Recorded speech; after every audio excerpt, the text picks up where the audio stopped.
The chandelier sparkled like frozen stars, but in the silence beneath it, you could hear a heart breaking. From the outside, the house stood like a masterpiece, a crown of stone and glass sitting atop a quiet hill in Lecce, polished to perfection, a dream forged in concrete. Every arch, every pane of imported Italian glass, every rose along the sculpted fence line whispered, "He loves you." And inside, that message echoed through golden fixtures, velvet walls, and the scent of jasmine that lingered in the polished air. Adanna had everything but breath. She walked through the marble hallway in heels that never touched dust. Her fingers slid across polished wood rails and silk curtains, her eyes catching the shimmer of her diamond bracelet, one of many gifts.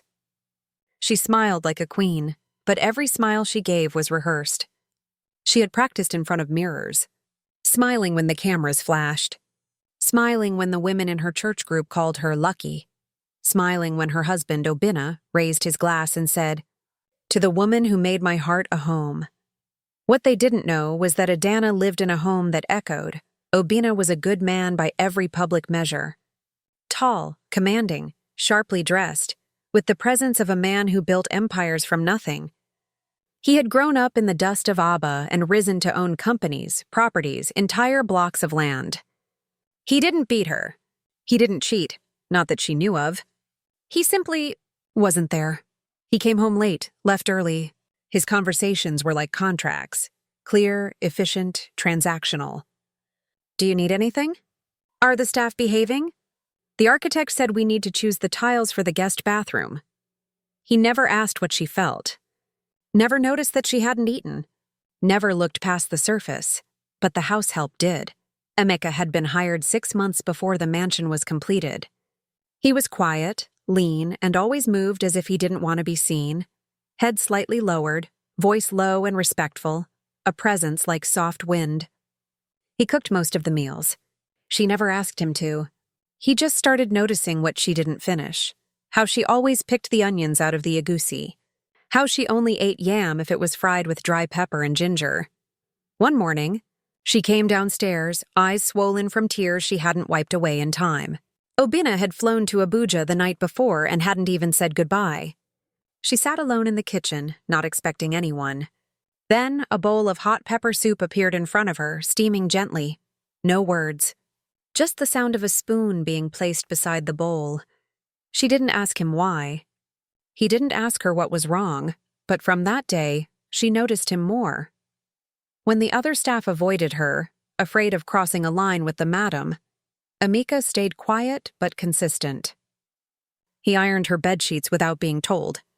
He noticed when her heels were worn out and placed them neatly aside with a new pair she hadn't worn in a while. He adjusted the curtains so the sun wouldn't fall on her face during her afternoon reading. Little things. Things that seemed invisible until they became everything. Adanna began spending more time in the garden. It was the only part of the house that didn't feel curated. The soil smelled of real things. The hibiscus bush bent naturally in the breeze. Here, she could sit without diamonds and not feel like she was doing something wrong. And sometimes, not every day, just sometimes, Emeka would pass by and water the plants. Say nothing. But their silence began to speak. It started with shared glances. Not longing, not lust, just recognition. Two people seeing each other for the first time in a world full of mirrors. Then one rainy afternoon, as the sky bruised with thunder, she sat under the small garden gazebo and cried without wiping her face. He came and placed a warm cloth beside her. She didn't say thank you. He didn't expect her to. In that moment, something shifted. Adanna wasn't stupid. She knew the danger of even thinking about it. The scandal. The shame. The fall from grace. But something deeper than rules pulled her closer. Not because Emeka was better than Adanna, but because Emeka saw her pain and didn't try to fix it. He just stayed with it. They never kissed. Never touched. But one day he reached out and held her hand. It was the softest, smallest act. But to her it felt like being chosen. Not for her beauty. Not for being a wife. But for being human. Then came the moment. Adanna came home unexpectedly. The sun was still soft, painting long shadows across the garden. And there, beneath the flame tree, he saw them. Her in a simple dress, no makeup, no diamonds. Amika sitting beside her, their hands gently clasped like two people afraid to let go. He didn't raise his voice, didn't call the guards. He simply turned and walked back into the house. By that evening, Emeka was gone. By the end of the week, the divorce papers arrived. No lawyers. No scandals. Just a quiet departure. One name removed from the compound gate. One bedroom emptied. Adanna didn't fight it. She didn't beg. Not yet. She stayed in the mansion for a few more months, alone. Her heels echoed more loudly now. Her diamonds felt colder. The photos on the walls, her in her wedding dress, him beside her, both smiling, began to feel like paintings of strangers. Then one morning she left. And years passed. The gates of the mansion had never looked so small. Adanna stood in front of them again, 5 years older, her skin still glowing but dulled by something time couldn't polish. The mansion hadn't changed. Not the security lights, not the sprawling garden, not the gold-plated initials engraved in the front pillars. O&A. Only now the A was scratched out, faintly, but enough to remind her that the story here had been edited. She hadn't come with makeup. She hadn't come with jewelry. Just her hands, empty, and the weight of 5 years carried in her shoulders. 5 years of thinking she could outrun her regret. She had tried to remarry. She had even tried therapy once. But nothing ever fit. Because deep down, no one had ever made her feel seen like Amika did. And no one had ever loved her so quietly, so sacrificially like Adanna.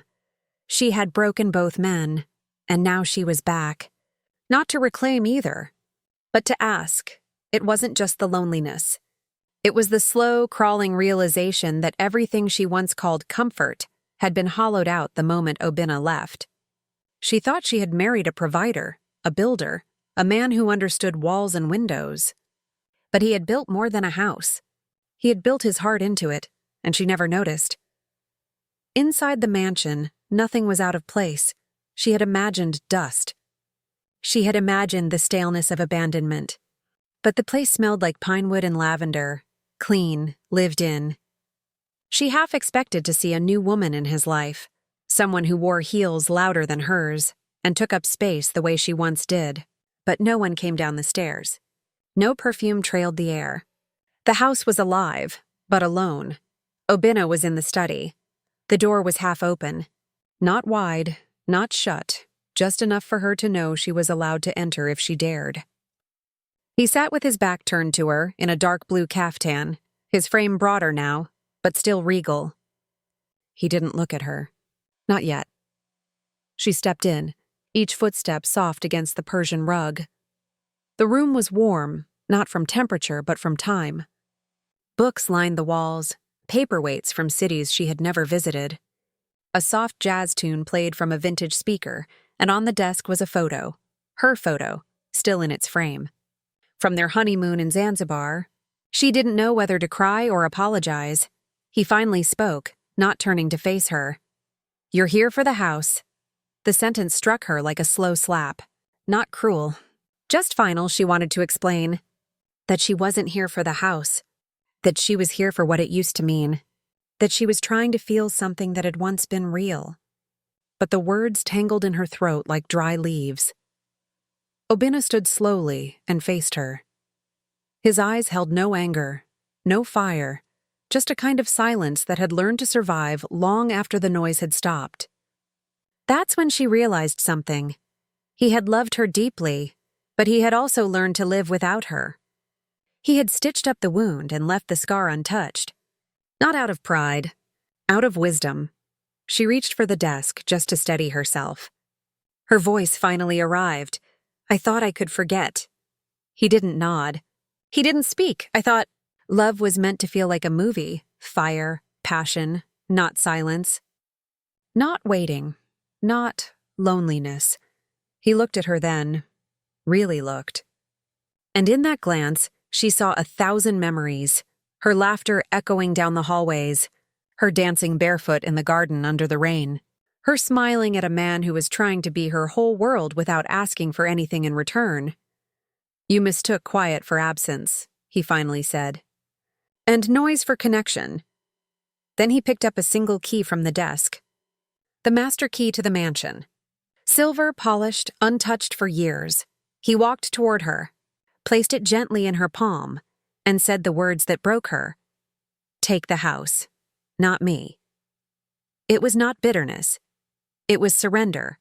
It was a man giving back the thing he had built with love, knowing it no longer held the heartbeat that once lived inside it. Adanna didn't cry. Not yet. She walked out slowly, feeling the weight of the key like a stone pressed against her chest.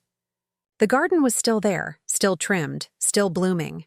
But the flame tree where she once held another man's hand had grown taller, and somehow more distant.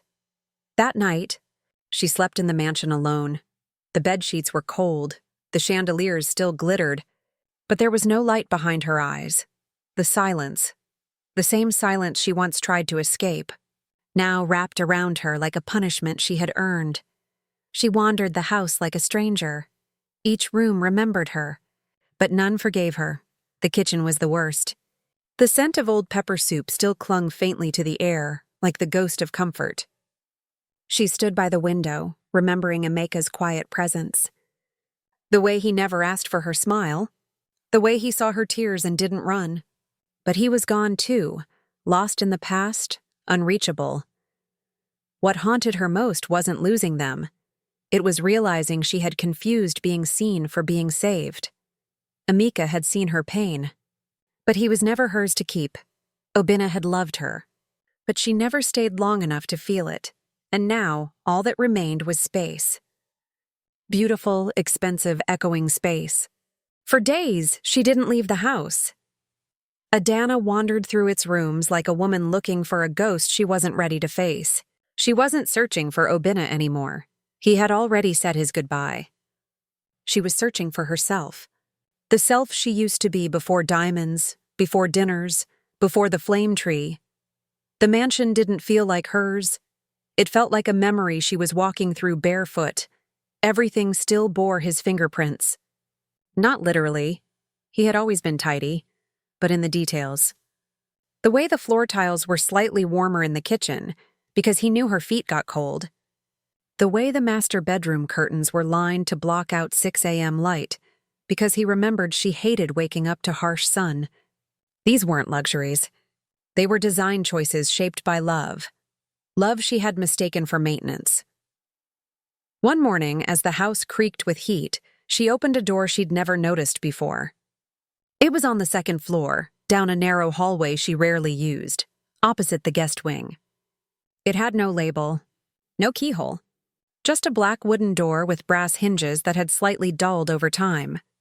To her surprise, it opened easily, and inside was something she didn't expect. A room full of journals, not ledgers, not business files, not legal documents, journals, shelves and shelves of leather-bound books, each marked with years and dates. All of them handwritten in Obinna's neat, calculated penmanship. The air smelled of ink, paper, and old sandalwood. On the far wall, a single window spilled light onto a writing desk, empty, but still holding an indentation where a hand once leaned. She pulled one book at random. The year was 2018, the year he built the house. She sat on the couch near the shelves and began to read. Not like someone snooping, like someone drowning in pages she didn't know held her name. April 7th. She cried again this morning. I asked what was wrong. She said it was nothing, but her hands shook while pouring tea. I pretended not to notice. She hates being pitied. I asked the chef to make her yam the way she likes it. She didn't touch it, but she smiled. That was enough. June 2nd. I brought the architect again. She likes French windows, but she doesn't know what they're called. She just said the ones that open like arms. I got it. The windows will open like arms. August 17th. Emeka started working today. He's respectful, quiet. Reminds me of my younger brother before the accident. I hope he brings a softer energy into the house. It's been so hard to reach her. The journal slipped from her hand. She wasn't sure what shook more, her fingers or her heart. She picked another. December 24th. I saw them in the garden. I knew, I saw it before she did. The way she leans toward him. The way her laugh has returned, but not for me. I don't hate her. I hate the way I failed to be her peace. I gave her walls and gold and furniture, but not space. Not warmth. I didn't know how. December 27th. I won't confront them. What would I say? That I did everything right but still lost? That I loved her quietly and thought that was enough? Love isn't a competition. If she's found what I couldn't give, then I have to let her have it. But I will not watch it happen. I will leave before I become bitter. She closed the book, tears sliding down without apology. He had known. Long before that day under the flame tree. Long before the hand-holding. He had seen her drift. And instead of rage, he responded with space. Instead of violence, with withdrawal. Not because he didn't care, but because he cared too much to chain her to a version of love that wasn't hers. Adanna sank into the couch like a woman undone. Every word in those journals was a confession. Not of perfection, but of effort. A record of a man trying to love a woman who didn't know how to ask for what she needed. Who mistook provision for distance and silence for neglect. Who found comfort in someone else's simplicity, because it mirrored the thing. Her husband had never voiced aloud. That room was the real mansion. Not the marble halls or the garden or the gated compound. This was the part of Adanna she had never earned, because she never saw it. She reached for a final journal. 2020, the year after he let her go. February 10th, the bed is colder. I still set the table for 2 out of habit. I stopped correcting the staff. I think they miss her more than I do, or maybe we all miss what we thought she was. May 1st, I found a small photo of her between the couch cushions. I didn't throw it away. It doesn't make me ache anymore. That's how I know I'm healing. October 5th, I cleaned out the guest wing today. It's strange, the house feels louder now that it's emptier. As if she had absorbed the noise of it. I'm not lonely, just quieter. It's not the same thing. There were no entries beyond that year, no anger, no closure. Just a man letting time wash over the bruise, and suddenly, Adanna understood the twist. She thought she had been the one betrayed by a loveless marriage. But it was Adanna who had been left, emotionally, quietly, long before Emeka ever stepped into the house. She had given her pain to a man who listened, but ignored the one who loved her enough to build his silence into protection. It wasn't a story of betrayal. It was a story of misalignment. A good man gave her everything but didn't know how to give the one thing she craved. Presence. And when she found it in someone else, she mistook it for love, instead of reflection. She wiped her tears with the edge of her sleeve. The journals were still warm from her hands. She left them there, untouched, and walked out of the room slowly. For the first time, the mansion didn't feel haunted. It felt like a tomb, of a love that died quietly, nobly, and without ceremony. And she was the one who buried it. The master bedroom was darker than she remembered. Adanna sat on the edge of the bed, clutching the silver key like a child who'd just lost her way in a supermarket. But there was no panic in her face, only silence. It had been 2 weeks since Adanna handed her the mansion and walked away without asking for anything in return. He hadn't called, hadn't checked in, hadn't sent a single message. She realized, too late, that when he gave her the house, he wasn't offering her a second chance. He was giving her the past, neatly folded, quietly sealed, and handed back like a letter that had never been opened. And now, she lived inside that letter. The house had everything. Air conditioning in every room, gold fixtures, imported rugs, full pantry, smart lights that obeyed her voice. But nothing responded to her presence. The smart walls didn't make her feel known. The lights didn't warm her skin the way a hand once did. She slept in the bed alone, body curled in the same spot night after night, like someone rehearsing a shape that used to belong to someone else. She often thought about Adanna, where he might be, whether he had found peace, not happiness. Not a new woman, just peace. He had earned it. She thought about Emeka too, not with guilt, but with clarity. He had been a mirror. A human mirror that reflected the pain she wasn't allowed to name in a marriage filled with photos and public praise. He had made her feel held, and in that feeling, she mistook empathy for eternity. But Emeka hadn't belonged in this house. He had no roots here, no investment in its foundation, and she had watched him vanish like morning mist. No bitterness, no revenge, no trace, just gone. Like a moment that was never supposed to last. Adanna started walking the house every morning, barefoot. It was a ritual. She would begin in the foyer, tracing her fingers along the smooth banister, then move past the indoor fountain, then the corridor with framed certificates, then through the dining room with the 12-seater marble table that had only ever hosted 4 people at most. Then the garden, always the garden. The flame tree had grown taller. It was no longer a branch to lean on. It was a presence, towering, almost watching. The bench beneath it remained, untouched. The same one where her hand had once found comfort in someone else's. But now it only offered shade, not forgiveness. Sometimes she sat under it for hours, listening to the wind move through the hibiscus leaves, remembering a time when she thought the absence of noise meant she wasn't being loved. Remembering Obinna in his quiet, in his steadiness. Building her a kingdom she never understood until it was too late. She found herself writing, not in journals, not like him. She wrote letters.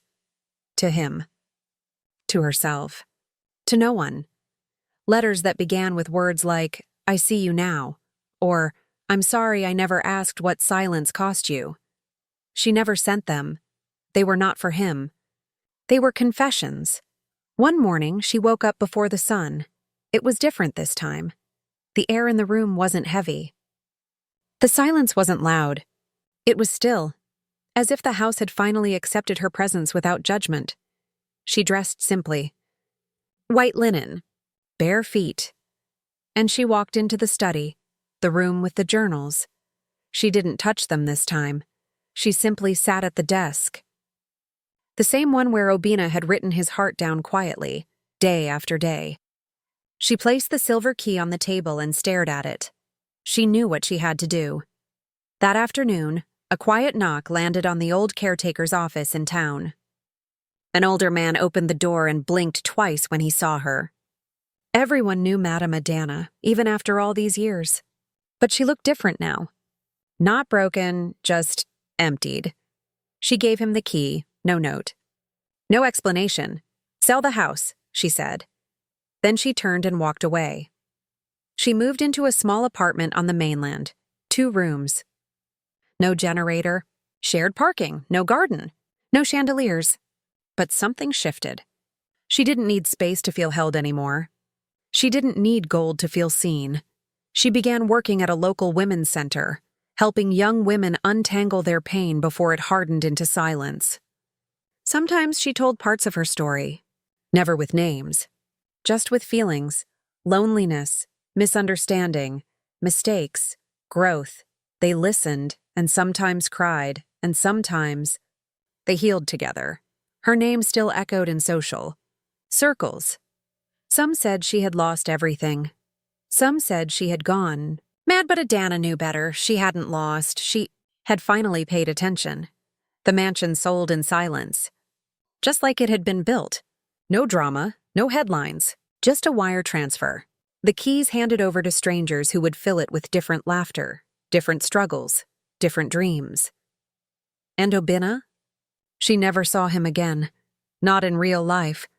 But sometimes she saw him in dreams, standing beneath the flame tree, wearing white, his face calm, his silence no longer heavy, just sacred. In the dream, she never touched him.